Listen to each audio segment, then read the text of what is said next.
Bab 785. Membalikkan hukum, mengacaukan hukum. Jiwa pedang itu jika dibandingkan dengan tangan raksasa itu, tidak diragukan lagi seperti semut dan gajah, tetapi saat keduanya bertabrakan. Jiwa pedang apa ini? Di sisi langit, ada raungan ketakutan. Segera, seorang pria berjubah hitam muncul di depan warrior yang bertiga. Pada saat ini, telapak tangan pria berjubah hitam itu secara bertahap menjadi kering, seolah-olah telah ratusan tahun. Tak hanya itu, energi kehidupan di dalam tubuhnya pun mengalir keluar seperti air pasang.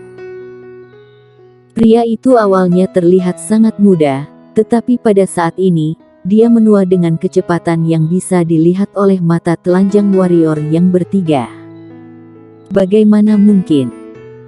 Pria itu menatap kedua tangannya dengan ngeri.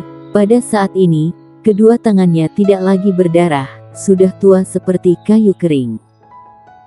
Dia menatap warrior yang dan berkata, "Katakan padaku, jiwa pedang macam apa ini?" "Kematian." Warrior yang berkata, "Kematian."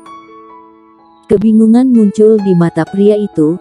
Dia bergumam dengan suara rendah, kemudian dia menjadi kaku di tempat. Embusan angin segar bertiup, pria itu langsung berubah menjadi debu dan pergi bersama angin. "Begitu kuat," Fero Ding berkata dengan suara yang dalam. Roh pedang berkata, "Yang disebut kematian, meskipun mati, di alam semesta yang luas ini, bahkan planet pun memiliki momen kematian, apalagi manusia. Kalau begitu hukum kematian warrior yang tidak terkalahkan." Fero Ding berkata. Roh pedang menggelengkan kepalanya, dan berkata, "Ada berbagai jenis hukum di dunia, dan masing-masing memiliki kekuatannya. Belum lagi, hukum Hades tidak lebih lemah dari warrior yang, bahkan lebih kuat dari hukum warrior yang." "Apa hukum Hades?" Warrior yang bertanya. "Hukum Yin dan Yang." Suara roh pedang sangat bermartabat, membalikkan Yin dan Yang, mengacaukan posisi. Membalikkan Yin dan Yang, mengacaukan posisi masih tidak ada apa-apanya. Jika dia bisa membalikkan hukum, mengacaukan hukum, jangankan kamu, meskipun gurumu, pak tuamu dan senior lu akan melarikan diri saat melihatnya. Warrior yang menarik napas dalam-dalam, menatap ke langit, dan berkata, "Roh pedang, apakah orang-orang dunia luar itu benar-benar kuat?" Roh pedang mengangguk dan berkata, "Bukankah bakat mereka lebih baik dari orang-orang di dunia ini, dan bukannya kalian akan seperti semut saat pergi ke dunia luar? Yang jauh seperti leluhur pendiri sekte pedang, si pengembara, dengan bakat dan kekuatannya, bahkan di dunia luar, keberadaannya juga yang paling top. Dan yang dekat, ada kamu dan Hades, dan juga Irenean. Bakat kalian bertiga ditempatkan di dunia luar, juga termasuk bakat yang luar biasa. Lalu mengapa di dunia ini begitu lemah?" Fero Ding berkata. Roh pedang terdiam cukup lama, dan berkata, "Ada banyak faktor. Sebuah planet terdiri dari dunia yang tak terhitung jumlahnya. Di antara dunia yang tak terhitung ini, tentu ada yang kuat dan lemah. Seperti saudara-saudara yang lahir dari rahim yang sama, prestasi saudara-saudara ini pasti ada yang baik dan buruk. Tentu saja, yang terpenting adalah master dunia ini terlalu lemah dan bodoh." "Kenapa begitu?" Warrior yang berkata. Roh pedang berkata, "Setiap dunia tertutup, tidak bisa menghindari kemunduran. Dulu, master dunia ini sangat bodoh, tidak membawa dunia ini ke dunia luar, dan bersatu dengan dunia luar. Oleh karena itu, dunia ini, entah itu teknik, keterampilan hitam, atau peradaban, segalanya jauh di belakang dunia luar itu. Pada awalnya tentu tidak ada dampak, tetapi setelah lamanya waktu, misalnya sekarang, Berbicara sampai di sini, suara roh pedang menjadi berat, tertinggal di belakang, akan dipukuli, akan diganggu, mengerti. Leluhur pendiri sekte pedang dulu begitu kuat, mengapa dia tidak membawa keluar dunia ini? Warrior yang bertanya. Roh pedang menggelengkan kepalanya, dan berkata, 2 tinju sulit untuk mengalahkan 4 tangan. Tidak peduli seberapa kuat dia sendirian, bagaimana bisa melawan seluruh dunia luar. Perlu diketahui, di dunia luar, pasti ada keberadaan yang lebih kuat darinya.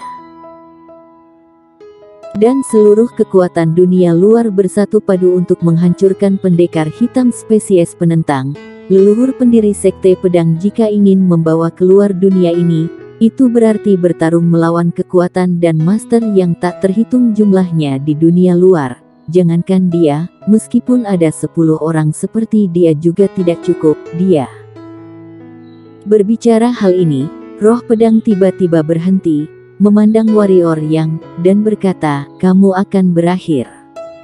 Memang. Vero Ding mengangguk setuju. Warrior yang tersenyum pahit, memang akan berakhir. Karena jika dia ingin menyelamatkan orang-orang benua pendekar hitam, berarti dia ingin membawa orang-orang itu pergi ke dunia luar, tetapi dengan begitu, itu sama saja dengan menghadapi kekuatan dunia luar yang tak terhitung dan master tak terhitung banyaknya.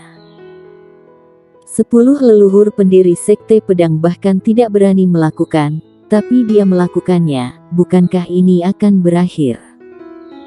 Warrior yang menggelengkan kepalanya, dan berkata, jangan pikirkan ini dulu.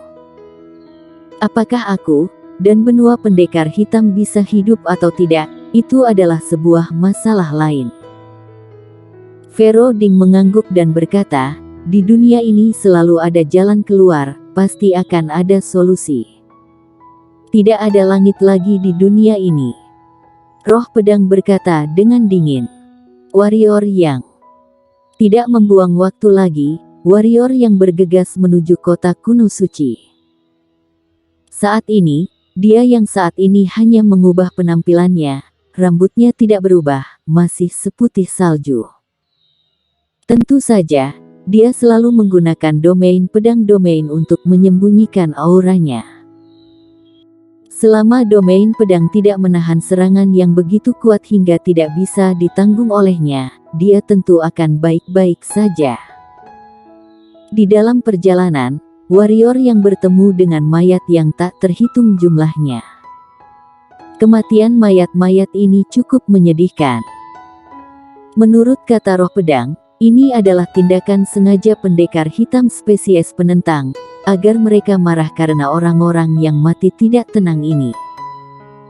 Dalam situasi putus asa, orang akan memperbarui batasan mereka, sehingga pada akhirnya mereka bisa melakukan segalanya.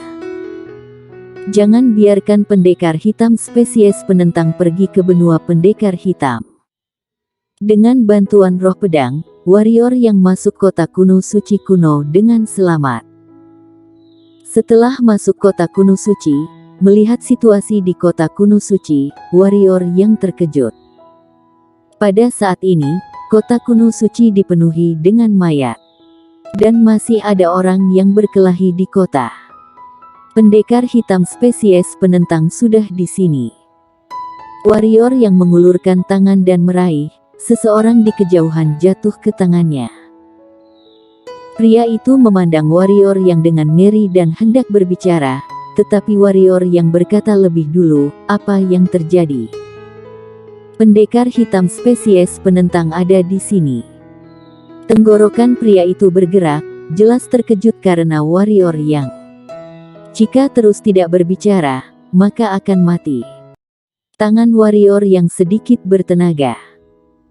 Pria itu cepat-cepat berkata, bukan pendekar hitam spesies penentang, tapi semua orang sedang merampok harta karun. Harta karun. Bicara yang jelas. Warrior yang mengerutkan kening. Pria itu berkata, baru 2 hari yang lalu, sejenis buah spiritual yang bisa langsung membuat orang di tingkat setengah suci di kota kuno suci. Asalkan makan buah spiritual semacam ini bisa segera menerobos semua belenggu dan menjadi setengah suci. Bicara sampai di sini, pria itu bersemangat, dan matanya menunjukkan kegembiraan fanatik, dan bukan satu buah spiritual, masih ada begitu banyak, asalkan bisa mengambil buah spiritual ini, maka kamu dapat segera menembus setengah suci. Segera di tingkat setengah suci. Warrior yang berkata, kamu percaya? Percaya. Pria itu berkata, banyak dari kami telah melihatnya dengan mata kepala sendiri. Setelah seseorang merebut buah spiritual dan memakannya, langsung menjadi setengah suci. Ini benar. Warrior yang mengerutkan kening, melihat sekeliling, kemudian berkata, ada begitu banyak orang mati di kota, kelompok suci tidak peduli. Kelompok suci. Pria itu tertegun, lalu berkata, awalnya Maih menggurus, tapi akhirnya tidak ada pergerakan. Ternyata begitu. Warrior yang mengerti, ini mungkin konspirasi kelompok suci. Kelompok suci tidak mungkin secara pribadi membunuh mereka yang belum mencapai setengah suci, karena jika mereka melakukannya, pasti akan ada banyak orang di kota kuno suci yang akan bangkit kembali. Tetapi menggunakan metode ini, tidak hanya tidak akan bangkit kembali, tetapi juga menghemat banyak tenaga, karena orang-orang ini akan saling membunuh, dan mereka hanya perlu duduk di pinggir dan mendorong pada saat kritis, itu sudah cukup. Tanah suci sudah mulai bertindak terhadap tanah suci, kecuali insiden setengah suci, yang lainnya dianggap sebagai beban bagi mereka, karena itu lebih baik orang-orang ini mati, dengan begitu juga dapat meningkatkan darah dan energi jahat dan energi kebencian. Kakak ini, aku dengar sebuah buah spiritual muncul di Istana Bulan. Sekarang banyak orang telah pergi ke Istana Bulan.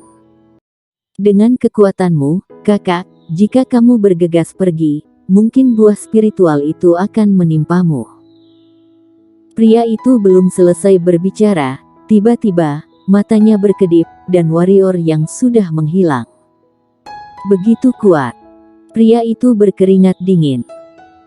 Meskipun warrior yang memiliki kebencian terhadap tanah suci, tetapi dia masih memiliki perasaan terhadap Istana Bulan. Dulu, orang-orang ini banyak membantunya pada saat-saat kritis. Oleh karena itu, dia secara alami tidak bisa duduk diam dan menonton. Istana Bulan. Saat ini Istana Bulan dikerumuni banyak orang, di antaranya ada Master Alam Kaisar, Master Alam Bangsawan, bahkan Master Alam Spiritual Pendekar Hitam. Di sisi Istana Bulan, Fenimu memimpin rombongan murid Istana Bulan untuk menghadapi orang-orang itu. Di sekeliling mereka ada beberapa mayat. Di antaranya, sebagian besar adalah murid Istana Bulan. Kerudung Fenimu sudah merah saat ini, dengan belasan bekas luka di tubuhnya. Chris Low, Yuendi Gu, aku berkata, aku sudah mengatakannya, Istana Bulan tidak ada buah spiritual. Fenimu berkata dengan sungguh-sungguh. Yuendi Gu mendengus dingin, dan berkata, memangnya kamu bilang tidak ada, berarti tidak ada. Fenimu, beri kamu satu kesempatan terakhir, jika tidak, hari ini, semua orang di Istana Bulan akan mati. Bukankah itu terlalu menguntungkan mereka? Pria di samping Yuendi Gu berkata dengan muram, semuanya, nanti bunuh semua pria di Istana Bulan, dan yang wanita, semuanya biarkan tetap hidup. Para wanita di Istana Bulan adalah salah satu yang terbaik di tanah suci kita. Apa kalian tidak mau mencicipinya? Jangan khawatir, aku akan membiarkan semua orang mencicipinya dengan puas, terutama ketua aula Istana Bulan ini, yang dulu selalu berada di posisi tinggi. Hari ini, aku akan menjadikannya kota di bawah selangkangan. Haha. Ini bagus, wanita-wanita ini sudah lama ingin aku tiduri. Sia-sia jika tidak ditiduri, haha. Di samping, orang-orang Istana Bulan sangat marah, hendak bertindak, tetapi mereka dihentikan oleh Fanny Mu. Mata Fanny Mu jatuh ke pria di sisi Yuendi Gu, berkata, Chris Lou, Yuendi Gu, situasi hari ini, kalian yang mengaturnya, kan? Memangnya kenapa kalau iya? Chris Lou berkata dengan dingin, karena Mario yang sudah tidak ada lagi, maka Istana Bulanmu harus membayar untuknya. Jangan khawatir, tunggu setelah giliran wanita di Istana Bulanmu selesai, aku tidak akan membiarkan mereka mati, aku akan melumpuhkan kultivasi mereka dan menempatkan mereka di jalan, biarkan ribuan orang menidurinya. Kamu juga tidak terkecuali, Fanny Mu. Aku ingin Purnama Fu hari itu, tetapi Istana Bulanmu selalu menghentikannya. Hari ini, aku ingin kalian tahu berapa harga yang harus dibayar untuk membantu Mario Yang. Yuendi Gu berkata. Yang pria, bunuh tanpa ampun, sementara yang wanita biarkan tetap hidup, bunuh. Setelah mengatakan ini, Chris Lou memimpin semua orang bergegas ke orang-orang di Istana Bulan. Bersambung.